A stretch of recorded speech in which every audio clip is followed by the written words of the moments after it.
Muy buenos días a todas y a todos quienes nos acompañan en este segundo día ya del Festival Poesía en Voz Alta, que este año, como saben, titulamos La lengua que vibra antes de la palabra. Comenzamos el día de ayer con 3 actos sonoros y seguiremos a lo largo de este día y del día de mañana con conferencias, charlas, conferencias performáticas, performances, actos sonoros y otras actividades, además de los canales fijos que pueden encontrar en esta misma dirección, trabajando alrededor precisamente de este gesto que antes de cualquier dimensión semántica de la palabra discursiva, que antes de cualquier tipo de producción comunicativa ya está articulando un montón de formas gestuales, vocales, vibratorias, acústicas, y que nos permite unir muchísimas disciplinas, muchísimos programas artísticos y muchas miradas en torno a qué significa entonces esta poesía en voz alta. Es un gran placer esta mañana, como parte de las actividades de este festival, presentar un proyecto que nos honra muchísimo, en el que hemos estado trabajando y sobre todo ahora nuestras invitadas que ya presentaré durante los últimos meses, y que reúne un trabajo muy puntual que quisimos presentar desde comienzos de esta gestión y también que pensamos desde abril más o menos presentar ya en este mes para Poesía en Voz Alta, que es el archivo digital de la historia de este festival. La historia de este festival que además tiene tantas aristas, que ha tenido tantas visiones distintas y ha ido articulando una complejidad de miradas sobre lo que es la palabra, sobre lo que es el sonido y sobre lo que son las dinámicas de estos cuerpos en comunicación. El festival, del que ahora hablaremos un poco más, con sus orígenes desde 1956, aquí en Casa Lago, ya como Centro Cultural de la UNAM, luego con ciertas pausas, décadas más adelante, y después retomado ya ininterrumpidamente en los últimos 15 años hasta hoy. Es quizá uno de los festivales más relevantes que tengamos en México, en Latinoamérica, en relación con esta palabra y estos cuerpos que la hacen posible. Tengo el gran placer de presentar esta mañana a nuestras 3 invitadas. Está con nosotros Mónica Mayer, que para quien necesite una introducción de quién es Mónica Mayer, voy a leer así como de Fabiola y de Paulina, que ahora las presentaré también, una pequeña biografía solamente para contextualizar, pero tenemos a Mónica Mayer precisamente invitada para discutir este archivo en relación también al propio trabajo que por supuesto ella tiene en promoción del arte, en gestora cultural, en todo ese trabajo pionero también en términos de performance y de archivo en términos del arte feminista. Mónica Mayer es una artista inconforme con las definiciones del arte, que ya ha desarrollado un enfoque integral en el que además de performances, dibujos o intervenciones, considera como parte de su producción artística el escribir, enseñar, archivar y participar activamente en la comunidad. Mónica Mayer es considerada como pionera del performance, ya decía, y de la gráfica digital en México, y a nivel internacional es reconocida como precursora y promotora del arte feminista. Junto con Maris Bustamante, formó Polvo de Gallina Negra, el primer grupo de arte feminista en México. En 1989, Mónica Mayer y Víctor Lerma lanzaron el proyecto Pinto mi raya, que entre otras cosas ha conformado un importante archivo. Justamente también hablaremos de eso esta mañana. Es miembro de las generaciones 2011 y 2015 del Sistema Nacional de Creadores del Arte del FONCA, con el proyecto de archivos y redes. Muchísimas gracias, Mónica, por estar esta mañana. Es un gran placer poder discutir este lanzamiento que hacemos contigo, y súper bienvenida a Casa Lago, por supuesto, virtual y no virtual siempre. Está con nosotros también Fabiola Garza Talavera, que es responsable de este archivo digital de Poesía en Voz Alta, quien ha estado trabajando junto con Paulina y junto con el equipo de Casa Lago, y ha estado empujando con una mirada muy interesante desde la historia del arte pero también muy abierta a otras formas de pensar el archivo hoy, desde una mirada crítica, también desde la crítica misma sobre arte contemporáneo, y ha estado formulando esta propuesta que estaremos presentando esta mañana. Gracias, Fabiola, ha sido un gran placer trabajar contigo desde comienzos de año, y bienvenida. Fabiola Garza Talavera es licenciada en Estudios e Historia de las Artes por parte de la Universidad del Claustro de Sor Juana en la Ciudad de México. Actualmente es gestora de exposiciones en el Museo del Palacio de Bellas Artes y colaboradora en Casa del Lago UNAM, donde es responsable del archivo digital de Poesía en Voz Alta. A principios de 2019 colaboró en la Sala de Arte Público Siqueiros, en la asistencia de exposiciones y en el desarrollo y planeación de las actividades educativas. Tiene experiencia como curadora y gestora en diversas exposiciones nacionales e internacionales. Trabajó como asistente de investigación documental en el proyecto Post-Hoc, en el pabellón de Nueva Zelanda, en la Bienal de Venecia en 2019. De 2016 a 2019 coordinó el archivo de la Fundación Gurrola, que en 2017 fue apoyado por FONCA con inversiones para el proyecto de creación de base de datos del archivo Gurrola. 3 décadas de labor escénica, donde se encargó de la administración interna, limpieza, catalogación, digitalización de documentos de este archivo. Y además colabora regularmente escribiendo ensayos, entrevistas y reseñas de exposiciones para la revista digital Onda MX. Y bueno, por supuesto con Fabiola hemos estado trabajando en estos meses junto con el equipo de producción, a quien saludo esta mañana, Erika Lázaro, Roberto Gutiérrez, Ricardo Castellanos y nuestras invitadas Rebeca Monroy y Priscila Pedraza, que estarán acompañándonos además con el lenguaje, la interpretación del lenguaje de señas, y agradecemos muchísimo su presencia. Y decía eso, que con Fabiola hemos estado organizando este festival que, como saben, tuvo que virar a la etapa digital, y eso ha tenido todos los retos del mundo, por supuesto para el equipo de producción, pero para todas las áreas de Casa del Lago. Entonces, pensar este archivo, y ahorita un poco hablaremos de eso, y la presentación de este archivo digital de Poesía en Voz Alta en relación con un Poesía en Voz Alta por primera vez hecho en edición digital, tendrá también mucho que ver. Por último, y ya para dejarlas hablar y presentarlas, está con nosotros también Paulina González Villaseñor, que es maestrante en Historia del Arte, con especialidad en estudios curatoriales del posgrado de la UNAM. Es investigadora en el área de documentación del Centro Nacional de Investigación, Documentación e Información Teatral Rodolfo Usigli, el CITRU. Trabaja en el resguardo, exposición y consulta del archivo de la Fundación Gurrola. Ha colaborado como curadora en exposiciones temporales como la Olimpiada Cultural México 68, a 50 años, en 2018, con los Centros de Investigación del IMBAL. Colaboró en la investigación gráfica del libro Grupos y Espacios en México, Arte Contemporáneo de los 90, en licenciado Verdazo. Trabajó en el Museo de Arte Carrillo Gil, en la exposición Víctor Fosado, con 1000 diablos a caballo, en 2017, y en el Museo Universitario del Chopo, en la exposición Operación Peine y Tijera, los largos años 60 en la Ciudad de México, esto en 2018. Publicó además el libro La noche es larga, Caifanes, retrato de Juan Ibáñez, en 2018. Y Paulina junto con Fabiola han estado trabajando también en este archivo. Es un gran placer tenerte con nosotros, Paulina, en esta colaboración enorme de ya varios meses, y bienvenidas las tres. Vamos a presentar entonces, antes de pasar a la conversación, este archivo digital Poesía en Voz Alta, que a partir de hoy y de este momento pueden consultar todas y todos aquellos que deseen enterarse de esta historia y por supuesto contribuir a él. Bienvenida, Fabiola, te doy la palabra. Gracias, Cintia, por esta presentación. Igualmente me da mucho placer estar con todos ustedes platicando y problematizando también el archivo, cómo lo pensamos hoy en día en esta era digital. Y bueno, les presento el archivo Poesía en Voz Alta. Este es un proyecto que hemos trabajado desde inicios de año, y la idea es un poco reunir de la manera más accesible toda la historia de Poesía en Voz Alta. Entonces, por ejemplo, aquí vamos a ediciones y tenemos todos los años de Poesía en Voz Alta del 2020 a 1956, que es cuando se formó en su primera etapa, que estuvo activo de 1956 a 1963, pero también ligarlo ya directamente con la historia del festival reciente, de 2005 a 2020.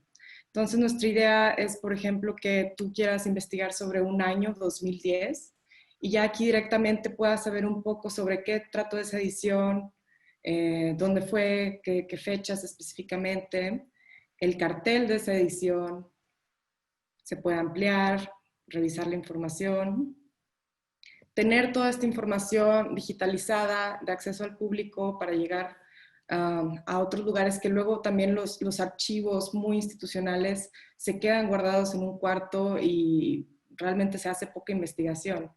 Entonces, por ejemplo, aquí también, si te interesa de un artista, Alessandro Ravegui, puedes ya leer una semblanza de las imágenes cuando estuvo presentándose en 2010 en Poesía en Voz Alta.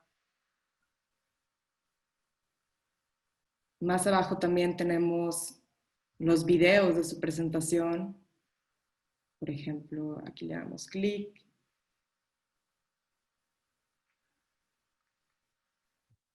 Y podemos ya ver toda la presentación que hizo él en ese año. Entonces, esta es la idea del archivo digital Poesía en Voz Alta, que nos podamos meter a todos los años que nos interesen.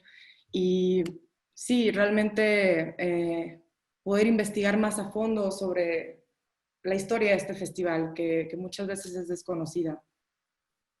Asimismo, nosotros también tenemos un proyecto de que este sea un archivo colectivo, y no solamente con estos materiales que nosotros hemos recopilado, sino que también nos mande el público que ha asistido a estas diferentes ediciones sus propios materiales.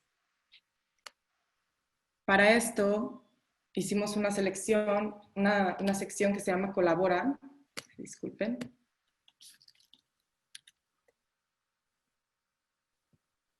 Y aquí lo que te lleva es un formulario donde nosotros damos unas pautas para que nos manden los archivos, por ejemplo, nomás poner el nombre del artista que se presentó, el año, y nos puedes mandar tanto JPGs como videos, audios, todos los contenidos que una persona como asistente tenga de Poesía en Voz Alta.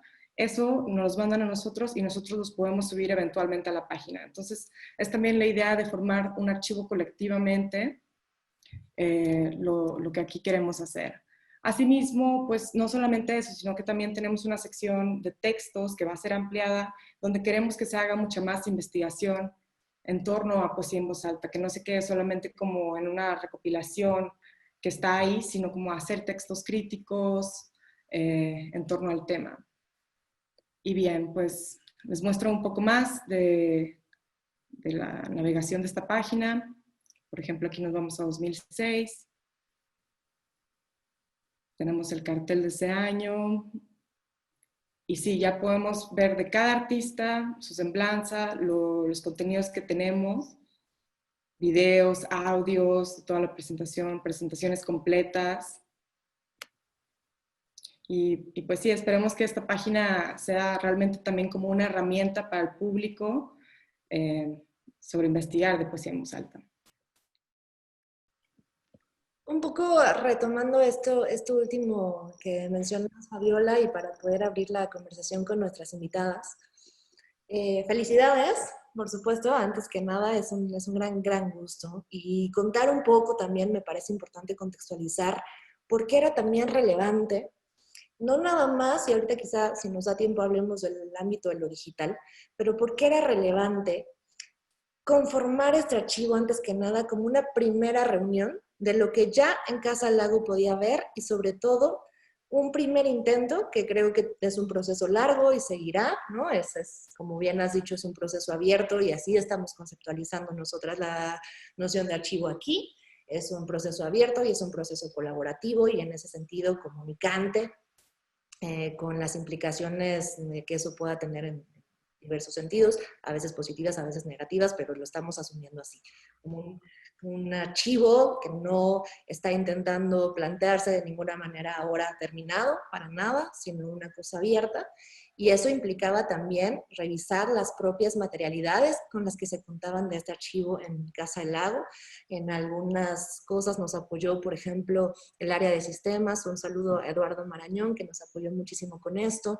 En otro sentido, el jefe de Relaciones Públicas, por ejemplo, un saludo también a nuestro querido Alberto. y en fin, digamos, locaciones de materiales que estaban en casas, en discos duros, etcétera, pero que no reunían una complejidad para dar a un archivo. Y ahorita quizá escucharemos la opinión tanto de Mónica como de Paulina. Y la primera tarea era hacer un registro de qué se había guardado y qué tipo de cosas se guardaban. Nosotros, para que sepan, lo que encontramos cuando llegamos acá, pues había diversas carpetas, sobre todo de los últimos años, sobre todo con los flyers, donde está la información, desde luego, pública, y quizá ciertos textos curatoriales cuando los hubo, sobre todo cuando hubo invitaciones curatoriales a poesía en voz alta. Pero desde luego estaba muy desperdigado todo este material, falta muchísimo por hacer, y una de las primeras tareas propuestas para este quehacer fue enlazarnos con otros archivos. Por supuesto la Fundación Gurrola, pero está también la Fonoteca Nacional, en términos de espacios públicos, quiero decir, y también archivos privados o independientes, en el caso de lo que tiene Araceli Zúñiga, y lo que han podido hacer también estas otras agentes y que han podido resguardar otro tipo de historicidad y de narrativa sobre lo que ha significado la historia en otros aspectos del arte contemporáneo. En ese sentido, quizá para abrir la pregunta, quizá muy amplia todavía, y discúlpenme si es así, pero ¿qué pensarían, quizá Mónica o Paulina, no sé quién quiere hablar primero, de esta idea de un archivo de archivos, un archivo que se está conectando con otras producciones, asimismo experimentales, dado que están siendo producidas en proceso, dado que están produciéndose en un tiempo en el que se camina también lo que se está pensando y se está produciendo a partir de ese archivo, interviniendo a partir de ese archivo, y cómo imaginar procesos conectivos, procesos en cruce entre diversos archivos, como una estrategia pues para poderlo producir de manera más amplia y más colaborativa. No sé qué opinan. Si quieren empiezo. Me encanta la idea. Yo creo que así tendría que ser, pero a mí quizá lo que me preocuparía en una primera instancia es qué arraigo institucional tiene un archivo como el suyo, en términos de tecnologías que se usen en toda la UNAM, de presupuesto que tenga, de no solo lo que están juntando porque no hay, sino en adelante qué van a guardar para que se vaya constituyendo archivos, que es algo que me preocupa mucho porque sí es maravilloso que nos juntemos todos los archivos y las archivas que andamos por todos lados y seguramente vamos creciendo a partir de estas experiencias y de la problemática que hay, pero a mí eso me preocuparía. Ahora, muchas felicidades. Yo siempre soy la más feliz cuando veo un trabajo de estos y digo, creo que la Casa del Lago siempre ha sido un lugar muy especial en pensar proyectos abiertos de vanguardia, aunque ya no se use el término. Y en ese sentido, pues primero que nada, antes de que empiece yo ahí a lanzarles mis preocupaciones, les diría que muchas felicidades. Se ve re chulísimo el video, el archivo. Qué bueno que ya está, que esté a disposición. Y pues de entrada eso, ¿no? Y podemos hablar de muchas de las problemáticas que puede haber y que se encuentran, y que yo más que de experiencia de mi propio archivo es de las historias de horror que he juntado a lo largo de todos los años de lo que pasa con los archivos, ¿no? Yo ya estoy pensando, bueno, y tienen presupuesto para que la página siga y que no se las vayan a bajar y que la UNAM no sé qué, y si viene otro funcionario y entonces ya no le gusta el proyecto de archivos y entonces ya no tenemos archivos y dónde quedó ese trabajo. Entonces, todo eso si quieren luego hablamos, pero de entrada, pues muchas felicidades. Y yo creo que es fundamental que tengamos estos archivos, y se me hace fundamental que las instituciones tengan sus archivos, porque creo que en la gran mayoría no tienen bien pensados la historia de lo que sucede en las instituciones mismas. Entonces se me hace un paso muy importante que sí tengan, bueno, ahorita de un proyecto, pero yo esperaría que también sea de todos los proyectos que desarrollan en Casa del Lago, ¿no? Que ha sido un espacio fundamental. Digo, la primera exposición de arte feminista fue en Casa del Lago, Y ahora estamos celebrando 40 años de arte feminista, precisamente con una exposición que también está revisando otros archivos, la exposición que curó Julián Tibilo. Ahora la tenemos virtual, pero esperamos, en cuanto podamos abrir la casa, la tendremos físicamente. Y es, de nuevo, ¿no? Una mirada que está intentando, como bien dices, Mónica, especular sobre un presente, pero haciendo historia de lo que ha pasado aquí. Y lo que hemos discutido también con Fabiola Garza ha sido qué implicaciones tendrá la creación de este archivo para seguir programando en un presente sin olvidar precisamente esa trayectoria, como bien dices, no nada más de poesía en voz alta, sino del montón de proyectos que se han gestado en este lugar histórico. Pero planteabas una pregunta súper importante que a lo mejor permite seguir con Paulina, y que es las políticas culturales institucionales y lo que dejan o no dejan para los temas de los archivos. A mí me parece ese tema importantísimo, porque efectivamente hay que rascar, encontrar maneras de dedicar ciertos presupuestos cuando es la oportunidad, de generar ciertas líneas también de trabajo. O sea, no es nada más la reunión de materiales, sino precisamente si va a ser colaborativa o no, si se va a abrir o no, si va a estar alojado en la página de la UNAM con las implicaciones que eso tenga o no. Son muchas, muchas decisiones, por supuesto, y es la complejidad y la riqueza, que a lo mejor necesitan también de pronto empatarse o ir haciéndose de modo paralelo con un empuje mucho más amplio de políticas culturales institucionales para revisar los propios archivos de arte mexicano. Que como bien también decía Mónica, no hay un cuidado de archivo todavía, y eso lo podemos decir funcionarias y funcionarios, y lo podemos decir con ley, pues, o sea, con conocimiento de causa, y no me molesta decirlo, pero no hay un trabajo todavía efectivamente profundo y cuidado y ampliamente discutido sobre los archivos de arte en México y los archivos propios de cada institución. Entonces, para poder enlazarnos con otros archivos y otras instituciones, por supuesto, tendríamos que de alguna manera entrar en sintonía con otras miradas sobre el archivo propio, ¿no? ¿Tú qué opinas también, Paulina, al respecto de esto en tu experiencia? Ya con el trabajo también en la Fundación Gurrola, pero también como curadora, también como historiadora. ¿Qué piensas de estos enlaces y el momento en el que nos encontramos en México al respecto? Pues justo un poco problematizando también algo que menciona Mónica, es sobre qué guardar, ¿no? También creo que los archivos de pronto, y la gente que maneja los archivos se pregunta eso, qué guardar, y así es como también se van conformando los archivos. Uno comienza a guardar y de pronto ya tiene un archivo, ¿no? Y, y bueno, también pensando en este archivo, en el archivo de poesía en voz alta, hay que contextualizar que también se cruzó una pandemia y que de alguna forma los espacios y archivos estuvieron limitados a pocas visitas o a reuniones puramente en línea o virtuales, y que también se pierde esta idea del objeto, ¿no? Del fetiche de poder ver el objeto, de manejarlo, que la gente que maneja archivos y la gente que le gusta como encontrar esos objetos, pues es una emoción, ¿no? El poder agarrar el programa en mano, ojearlo, ver qué tiene, incluso si tiene la tirada del café o demás. Y, y pues en este archivo, este objeto quedó un poco limitado al espacio virtual, ¿no? A lo que te podían mandar virtualmente. Y también ahí te preguntas, ¿cómo va a entrar lo digital en los archivos, ¿no? O sea, hay unas partes que están digitalizadas, pero hay otras partes que no están digitalizadas. ¿Cómo funcionan las instituciones frente a este tipo de contingencias? ¿Funcionan? ¿Se cierran por completo? ¿O tenemos el caso de algunas, como el CITRU, que sí ofreció documentos, lo que podía, ¿no? Lo que pudo sacar de discos duros y demás, pero también otras que no contaban con ese material y que por lo tanto se mantienen cerradas por un tiempo, ¿no? Entonces sí también se cruzan muchas cosas y que también es importante problematizarlas en un momento como este, ¿no? ¿Y cómo se crean archivos? ¿Qué momentos?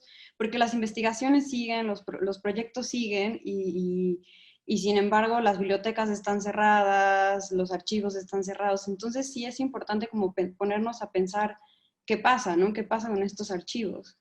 ¿Cómo seguimos? Bueno, por supuesto, eso fue como acertadamente dices, fue un gran asunto en muchas de las planeaciones, no solo de archivos, sino por ejemplo, el Festival Entero en el que se enmarca esta presentación y por supuesto las implicaciones que tiene eso también de salida al público, ¿no? Si decidimos sacarlo ahora, por ejemplo, si teníamos suficientes materiales ya, si podíamos empezar a hacer pequeños grupos también de reflexión al respecto, ya, por supuesto, además de esta conversación, nos han buscado, por ejemplo, en la Facultad de Filosofía y Letras, un poco interesados también en lo que se puede descubrir acá y demás, pero en efecto, los efectos que tiene todavía una materialidad física frente a una materialidad digital y lo que eso irá transformándose en disponibilidad pues, de documentos y de materiales es enorme. Y ahí estoy muy, muy de acuerdo contigo y creo que la cosa sería distinta, por supuesto, en otro panorama. Pero decías también otra cosa, Paulina, y me interesa también retomar por allí, que es además el archivo, o sea, en unas condiciones precarias, digamos, para irlo conformando, pero esperemos que eso pueda ir mejorando, pero es un archivo que además se especializa en artes escénicas, en artes vivas, en artes performáticas. Y ahí, de nuevo, la pregunta que ustedes rescatan, que tanto Mónica como tú rescatan de qué es lo que se archiva, me parece que era una pregunta también muy interesante a pensar, ¿qué es lo que primero se había guardado de esos primeros eventos de poesía en voz alta? Se había guardado la dimensión más fotográfica del escenario, de un performance dado, se había guardado más bien la parte conceptual, curatorial, se había guardado más bien aspectos de público, y cuando empiezas a revisar esos materiales ya existentes, frente a los que podamos ir consiguiendo con la ayuda del público, de otros artistas, de otros curadores, ahí creo que también va a ser muy interesante repensar cómo se han entendido estas artes performáticas, estas artes vivas, en términos de cómo se ve y se escucha, ¿no? Cómo se ha entendido la mirada y la escucha históricamente también. Desde luego en términos, por ejemplo, en términos también de equidad de género, si ha habido o no, de revisar también de pronto lineups completos, muy, ¿no? Con la mayoría de actos de solistas hombres y un par de actos mujeres, históricamente como revisar también eso que era muy normalizado y de pronto el ruido que hace en el presente. Es decir, en fin, no se formula solamente una revisión material, sino una revisión de perspectiva y una revisión curatorial de lo que ha significado esto.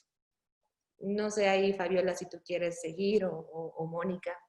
Sí, bueno, me parece muy interesante todo lo que dicen. Definitivamente tener esta perspectiva más amplia de ligar también la primera parte del festival con la de ahora nos aporta como repensar, sí, justamente cómo se ha trabajado el festival, cómo se entiende la poesía, que en sus inicios pues eran como estas ideas de Octavio Paz y Juan José Arriola sobre lo que era la poesía y que la tradujeron en actos más escénicos, y ahora pues en el festival que nos convoca en 2020 ya pensamos la poesía también como algo mucho más experimental relacionado con la música. Entonces es ver cómo se ha entendido durante todo este tiempo y recuperando también otros temas que habían mencionado Paulina y Mónica. Me parece muy interesante sobre qué se ha recuperado de los diferentes festivales, porque sí, en un inicio del 56 al 63, pues simplemente tenemos programas de mano, algunas fotografías ya muy específicas de las puestas en escenas de los actores, pero pues realmente no podemos saber cómo era la escenografía en ese entonces, cómo era el vestuario, un pocos detalles podemos ver. En la historia reciente del festival, pues también hay muchos huecos, o sea, por más que pensamos que 2005 fue hace poco y que deberíamos de tener todo muy fresco, pues en las andanzas de estar trabajando las gestiones, uno no piensa cómo se está conformando el archivo en tiempo real. Entonces luego encontrar documentos de el 2017 es difícil y tal vez solamente tenemos los flyers o así. Otra cosa que pasa también en la época reciente es que muchos archivos, documentos que se producen ya no pasan al papel como se hacía antes, porque pues hay muchas cosas digitales ahora y pues realmente no tenemos tampoco todavía esta conciencia de tener un archivo digital en un disco duro o sí, pues como tener este backup de toda esta información, o si sí te la tenemos en un disco duro, cada cuánto la copiamos, o también la obsolescencia de los mismos materiales, porque luego nos encontramos con unos CDs en Casa del Lago de estas ediciones y fue un rollo sacar la información de ahí. O sea, los CDs pronto ya se están volviendo muy obsoletos, ya ni pensar en VHS. O sea, entonces, ¿cómo van cambiando las materialidades de cómo se archiva? Ese es un gran tema y es otra cosa a considerar en las muchas complejidades que por eso te decía, son así mismo interesantes, que es por un lado la gran salida de esta materialidad digital como una estrategia posible hoy de reunión, hoy nos permite presentar esto, y nos permite abrir este archivo de esta manera digital, nos permite tener cosas en fotografías digitalizadas, en video, etcétera. Pero una cosa importantísima que has mencionado, Fabiola, que tiene que ver con el rescate después de otras materialidades que necesitaban dispositivos específicos de lectura y que no son más legibles, y que va a pasar con este mismo presente. Y creo que Mónica se refería a eso también en un principio. Y que es, ahorita tenemos un cierto modo de trabajo, pero cómo se va generando, no sé si una metodología, una estructura, para que cuando no estemos nosotras, o este equipo completo, si ese interés continúa, se pueda seguir creciendo. ¿Cómo hacer, y esta es la gran utopía, por supuesto, entre muchas otras de un archivo, cómo hacer que viva solo? Cuando todo esto pasa, o en algún momento ciertos lectores de video de HTML ya no son, y, ¿no? La famosa arqueología de medios, y la famosa obsolescencia también tecnológica. O sea, son tantos niveles, hay niveles de voluntad institucional, de voluntad artística, de voluntad de lectura de archivo, y también tecnología, donde ahí no hay ninguna voluntad más que de la máquina que te siga leyendo, no. No sé, son todos esos niveles para empezar. Mónica, ¿quisiera seguir? Sí, no, bueno, pues es que ese es el asunto, ¿no? Ya lo digitalizas y luego en 10 años tienes que cambiarlo todo de nuevo. Nosotros, por ejemplo, que la parte hemerográfica, la colección hemerográfica de Pinto Mi Raya, que es Raya Crítica, Crónica y Debate, en las artes visuales, ya lo digitalizamos todo. Pero entonces estamos en proceso de ¿a quién se lo vamos a donar que nos pueda asegurar que lo puede convertir después? Y ese es uno de los problemas, yo creo que muy serios que enfrentamos en términos de a futuro qué se va a hacer y qué responsabilidad toman las instituciones de que estos materiales son importantes institucionalmente y como país, ¿no? Y como humanidad son importantes que los guardemos y cómo se van a proteger. Ahora, nada más para seguirle agregando a los problemas, con esto de los archivos, porque es muy complejo. Antes de eso quería mencionar la clasificada. Con nuestra misma colección hemerográfica yo lo veo. Había un momento en que empezamos clasificando performance, instalación, no sé qué, no sé, video. ¿Y ahora qué? Ahora ya se nos mezcló todo. O 25 años antes empezamos a hablar de mujeres artistas.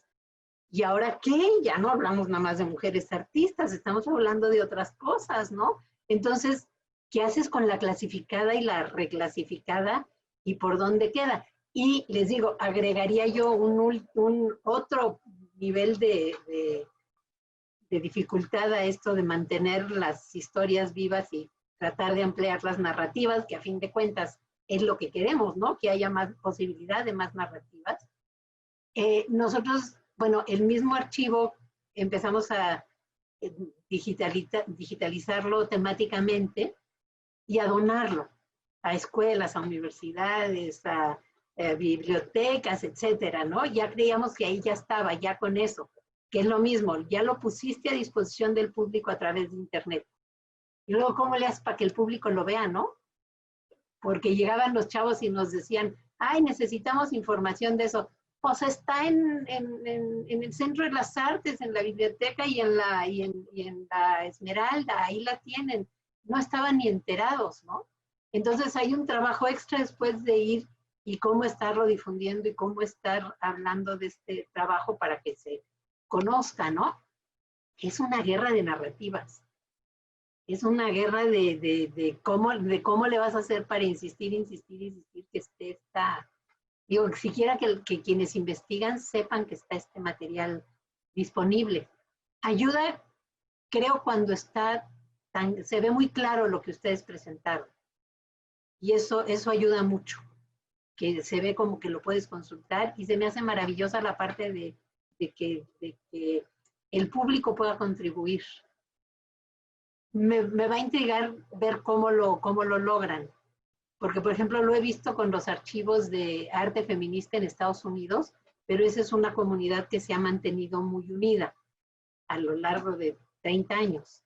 Todavía, digo, siguen las que empezaron, y las más jovencitas han seguido con el interés del archivo, porque era como una cosa básica desde el arte feminista, guardar el archivo, porque pues es la historia, ¿no? Entonces, bueno, ¿qué se va a hacer con ese material para que la gente contribuya? Hay una comunidad, es pregunta, ¿no? La comunidad de quienes han participado o quienes han participado en el Festival de Poesía en Voz Alta, son como una comunidad a la que se puede acceder de alguna manera, que sí, probablemente lo es en artes escénicas, y lo es en danza y en artes visuales, pero sí han participado o está empezando. Eso me entusiasma mucho y me intriga. Ha habido una primera participación, ahora la difusión ha sido moderada en términos de estamos por lanzar el archivo, las invitamos a contribuir, y ha habido, platicábamos precisamente Fabiola y yo antier, ha habido cierto acercamiento de artistas que estuvieron en otras ediciones. No hay un grupo como tal, ¿no? Ahí me parece importantísima la estrategia que toca ahora a también pensar en términos de comunicación, de otro tipo de regreso y otro tipo de producción de memoria, que es el contacto muchas veces de boca en boca con la gente, o sea, escribir, tú estuviste en tal lugar, a lo mejor tienes otras, un poco el anuncio que se ha mostrado es, ¿estuviste presente en algunas de estas, ya sea como público, ya sea como artista? ¿Estuviste? Mándanos lo que tengas. Y es eso. Sí, hasta ahora con las redes que hemos tenido desde Casa Lago Públicas, ha llegado a cierto sector artístico, pero vamos a ver, eso es bien interesante. Incluso internamente desde la UNAM también se nos han acercado otras y otros colegas a decir, yo tengo por ahí algo. El periódico de poesía, por ejemplo, recientemente, la dirección de literatura, y veremos quiénes más. Pero en efecto, viene la segunda parte, en paralelo con todo lo demás, que es cómo haces intervenciones de archivo para mantenerlo también difundido, divulgado y activo, ¿no? Y en lo que sigue creciendo, cómo vamos trabajando con ello. A lo mejor también ahí sería bueno si nos da un momento ahora platicar en términos de relevancia también de activación de archivos, ¿no? Por ejemplo, ahora en el Festival 2020 de Poesía en Voz Alta tendremos, justo en unas horas, la presencia de Pepe Romero, un performer muy, muy joven, actor, que va a reactivar archivos de la obra de Burrola, que en algún momento se presentaron también en este festival, con un enfoque muy, muy distinto en términos de cuerpo, en términos de género, en términos de muchas cosas, en la misma narrativa. Ese tipo de acciones, quizá también ir a estos archivos y proponer nuevas cosas hoy presente, puedan servir para difundir de mejor manera esto, o al menos de manera más amplia. No sé qué piensas, Paulina, y si quieren vamos cerrando, porque obviamente se nos fue el tiempo muy rápido, como iba a pasar, y nos van a quedar 1000 temas que hablar, pero bueno.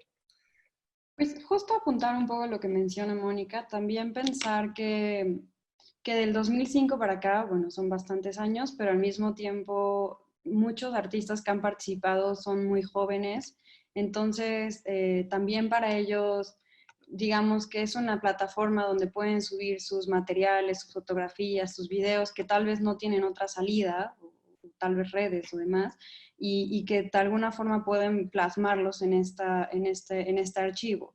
Entonces, justo es un archivo colectivo que sigue creciendo, grande, y que se espera que justo se vaya haciendo a partir también de lo que los otros comparten, de lo que los otros tienen, de lo que los artistas pudieron documentar, que también parte mucho de, pues, tanto el performance como el teatro, como todas estas artes son efímeras, ¿no? Entonces, por mucho que tú las tengas documentadas, grabadas, tengas la escenografía, la foto y demás, algo se escapa, ¿no? Entonces, es una cualidad también como de los archivos que se enfocan en estas artes, que siempre están incompletos, siempre se les escapa algo, pero que es parte también de la cualidad, pues sí, del arte efímero.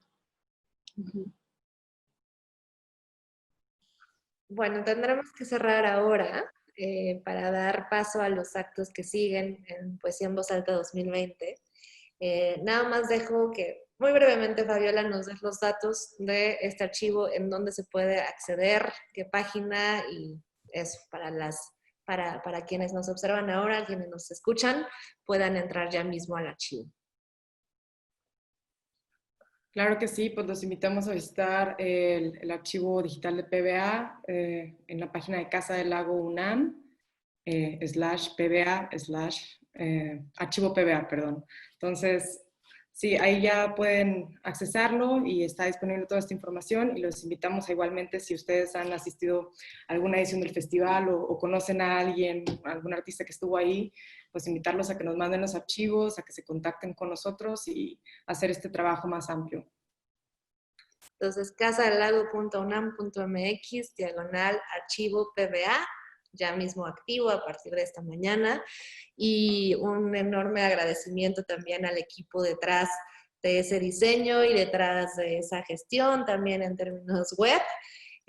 Muchas gracias Eduardo Marañón, muchas gracias Luis Fernando Colchado, muchas gracias Diego Pereira por el diseño increíble de este archivo digital Poesía en Voz Alta. Y por supuesto, un agradecimiento enorme y una invitación a que volvamos a retomar esta conversación con Mónica Mayer y con Paulina González. De verdad creo que hay muchísimo que hacer, y en esto primero que empezamos a comentar hoy, que era cómo enlazarnos con archivos que nos gustan, cómo están pensados, que fueron radicales y lo siguen siendo, que han estado también ofreciendo muchas estrategias creativas, críticas, experimentales, que se pueden sostener y se ha mostrado de manera tan maravillosa con su trabajo. Yo creo que es importantísimo para Casa del Lago poder aliarnos o seguir conversando al menos, y poder aprender también de esas muchas experiencias que tienen ustedes. Entonces, esta invitación es pública y queda muy abierta a que hablemos, y les agradecemos enormemente su presencia. Mónica, ha sido un gran placer tenerte con nosotros. Muchas gracias, Paulina. Gracias por tu trabajo. Muchísimas felicidades también. Y estemos conversando, porque creo que vamos a poder seguir haciendo muchísimas cosas juntas. Muchas gracias al equipo de traducción de lenguaje de señas. Estuvo con nosotros Priscila Pedrosa y Rebeca Monroy. Muchísimas gracias por acompañarnos esta mañana. Gracias a Erika Lázaro, Roberto Gutiérrez y Ricardo Castellanos, que este año ha sido impresionante su trabajo en la virtualidad en nuestro proyecto de Casa del Lago Virtual. Gracias por todo. Y se quedan con más de Poesía en Voz Alta 2020, la lengua que vibra antes de la palabra.